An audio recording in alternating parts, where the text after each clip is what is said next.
Silakan Mang Ayub. Nanti saya tanya. Ini saya ada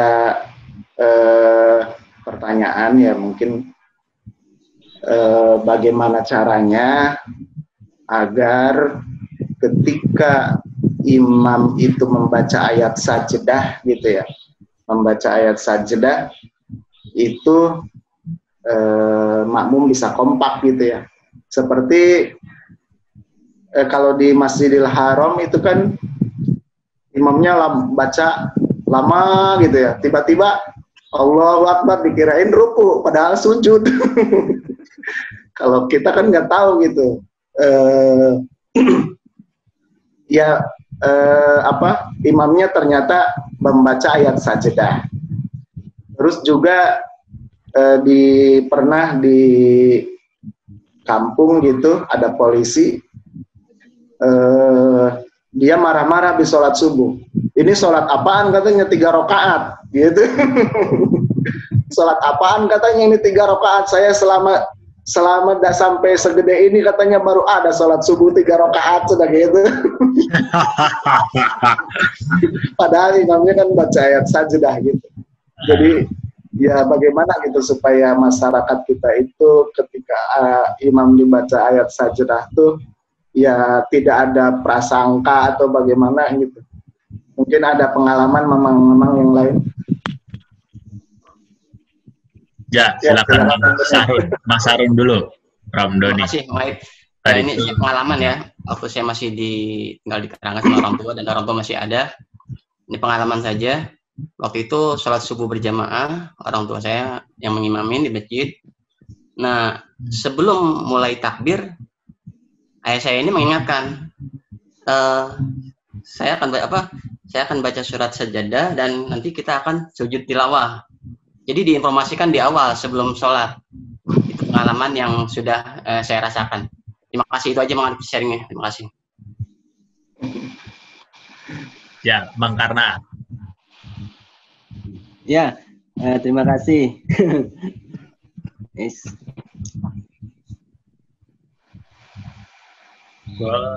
Putus ya.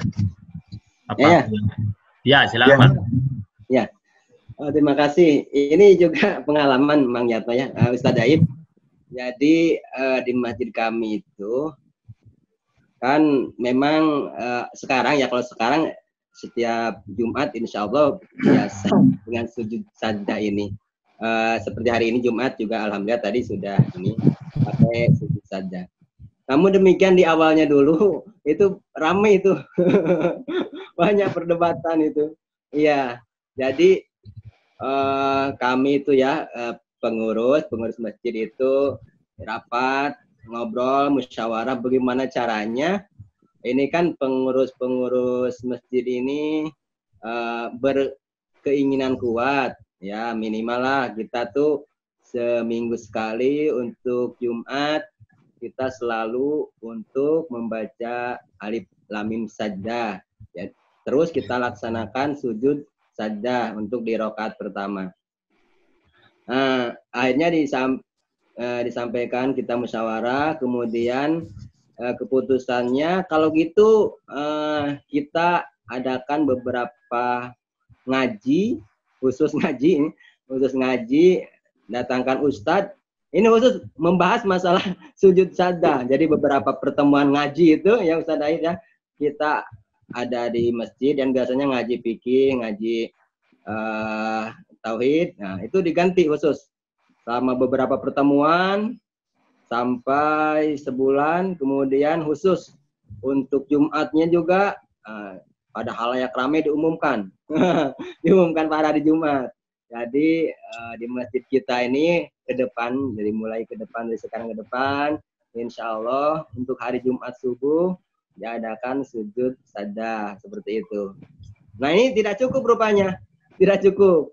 Sebelum sholat itu sama dengan tadi pengalaman Mang Ramdhani. Jadi ada MC-nya.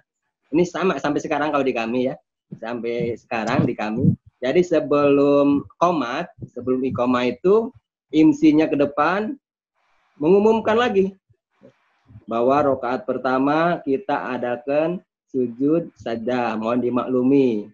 Nah, itu sampai sekarang. Kalau yang untuk pengumuman sebelum iqamah subuh itu sampai sekarang. Tapi kalau kajiannya, ngaji khususnya itu di awal dulu aja, beberapa pertemuan sampai 4 pertemuan khusus membahas masalah ini untuk sebagai sosialisasi kepada masyarakat. Demikian pengalaman dari kami, Mang Yatno, Ustadz Aib. Terima kasih. Yang itu tuh di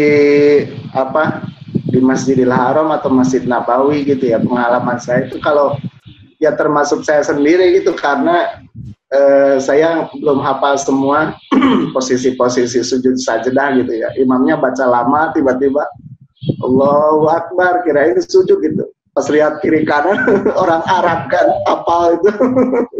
Mereka sujud. Wah, kata saya ini berarti sujud sajadah, ayat sajadah gitu.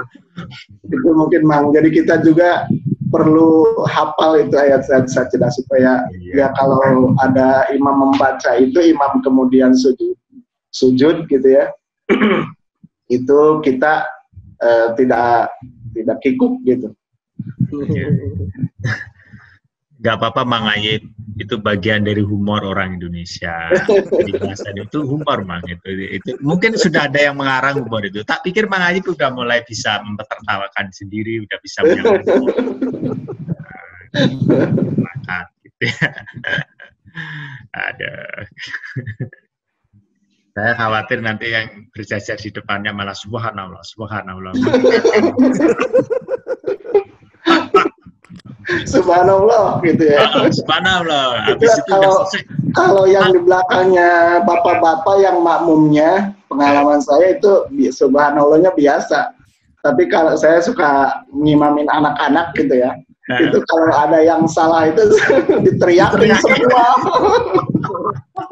Subhanallah gitu ya. Semoga dikuatkan. Tambahan lagi Mang Yatno. Mang Yatno. Ya. Jadi mama-mama sekalian, tambahan sedikit, harapannya kita itu untuk Al-Qur'annya sampai rindu. Kondisinya hatinya itu sampai rindu dengan Al-Qur'an. Ini kan sebenarnya ada sejarah kisah yang Abu Lahab sama Abu Jahal itu. Dia kan tidak masuk Islam ya. Tetapi suatu saat dia itu ternyata rindu dengan bacaannya Rasulullah. Jadi ya, Abu Jahal ini kan suatu saat sudah lama tidak mendengar bacaan Rasulullah membaca Al-Quran.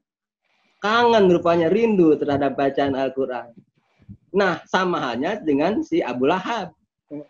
Ya, sama-sama paman Rasulullah. Nah, suatu malam si Abu Jahal ini dia udah enggak tahan niat, nekat satu malam dia itu mau mendengar Rasulullah membaca Al-Quran. Jadi ngintip, jadi datang ke rumah Rasulullah diam-diam. Dia tidak ngomong-ngomong sama Abu Lahab, Abu Jahal ini. Abu Jahal tidak ngomong-ngomong. Harapannya kan si Abu Lahab tidak ke sana.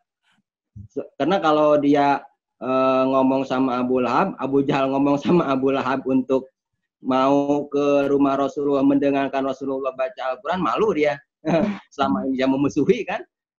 Dia memusuhi Rasulullah. Nah, apa yang terjadi dengan Abu Lahab? Kiranya sama. Si Abu Lahab sama juga, dia merasa ada kerinduan terhadap bacaan Al-Quran yang Rasulullah biasa baca. Jadi alhasil Abu Lahab juga berangkat ke situ, ke rumah Rasulullah. Kemudian akhirnya sampailah, yang satunya di pojok sebelah kanan, ya. Yang satunya pojok sebelah kiri, ngumpet-ngumpet, ngendap-ngendap, diam-diam. Akhirnya semakin maju, pas di tengah ketemu, nah kau. Nah, kamu Abu Lahab ke sini. Nah, ya kamu juga Abu Jahal, kenapa ke sini? Gitu ya. Akhirnya dalam pertemuan itu mereka mengakui akhirnya bahwa apa yang disampaikan Rasulullah itu benar, Al-Quran itu benar adanya. Namun ini ya yang jadi bahaya tuh, bahaya luar biasa. Rasa egonya, rasa keakuannya, rasa malu, rasa ningrat, turunan Arab yang paling tinggi, tahta tertinggi, rasa itu mengenyampingkan semua firman-firman Allah, semua yang disampaikan Rasulullah pada kebenaran. Jadi jangan sampai kita tergolong kepada golongan Abu Jahal dan Abu Lahab. Sudah tahu bahwa Al-Quran itu adalah mukjizat dari Allah untuk Rasulullah. Kebenarannya mereka yakini, tapi mereka tidak mau mengikuti Al-Quran. Nah demikian, ya kita juga kalau kerinduannya kita kepengen bahwa kita itu terhadap Al-Quran, terhadap bacaan Al-Quran, kita juga rindu. Namun kalau sifat-sifatnya Abu Jahal jangan diikutin. Rasa-rasa keakuannya, keegoannya, rasa ningrat, rasa tinggi, itu jangan diikuti. Demikian tambahan Mang Yatno ya, Ustaz Dayib, terima kasih mama-mama sekalian. Ya Pak, luar biasa nih. Mungkin emang karena kan memang nyantrinya itu nyantri Quran waktu itu ya. Jadi ada yang perlu ditambahkan? Kalau enggak segiliran saya. Oke, Mang Gatot. Yang kelima Mang Gatot. Tapi enggak bagus. Silakan, Mang. Assalamualaikum warahmatullahi wabarakatuh. Waalaikumsalam warahmatullahi wabarakatuh. Mang Gatot nggak punya peci putih? Ya? Nggak punya peci putih, dari kemarin pecinya nggak pernah ganti. Oh, karena saya belum ke Mekah, jadi nggak berani pakai peci putih. Saya pernah pakai peci putih, Mang Yatno, dulu diprotes sama Ustadz pas ngaji. Katanya, saya kan bosen tuh lihat teman-teman pakai peci putih gitu ya, pengen ganti gitu. Pas ngaji tuh Ustadz ngomong gini, tapi nggak khusus ke saya sih. Kalau Mama Mansur itu katanya istiqomah dari mulai itu tuh pakainya peci hitam aja katanya gitu. Jadi, saat itu saya ganti pakai peci putih gitu, tapi Ustadz ngomong gitu, akhirnya besok bisa ganti lagi. Tapi ya saya Maib gara-gara pakai peci hitam diberangkatin haji Pak. Oh gitu ya. Jamaah subuh gabungan bersama wali kota, ada Ustadz bilang, Pak Wali, Bapak ini pecinya masih hitam terus. Bilang gitu, besoknya diberangkatin haji. Jadi kalau Ustadz itu memang kalau menasihatin santrinya setiap pagi itu ya, itu kadang dengan sanepo itu dengan tidak langsung gitu. Seharusnya semua santri sih pernah ditegur, tapi kalau nggak merasa ditegur itu memang ya kebangetan gitu. Yang paling banyak itu saya paling ujung tuh yang paling ujung yang belakang situ kan gitu. Santri, kalau santri ya kalau datang jangan langsung tidur. Mau langsung aduh kata saya. Terus habis itu terus sindirannya tuh luar biasa. Ya nggak apa-apa. Kadang tuh ada ya di pesantren tuh ada yang nggak nyantri sebenarnya nyantri tapi nggak ngaji sebentar keluar kemana ada. Tapi kadang-kadang mereka kok bisa, ya moga-moga nanti keluar dari pondok bisa baca kitabnya. Kan pernah gitu ya. Itu bener tuh. Aduh ya Allah. Ya udah saya yang penting nongkrong aja.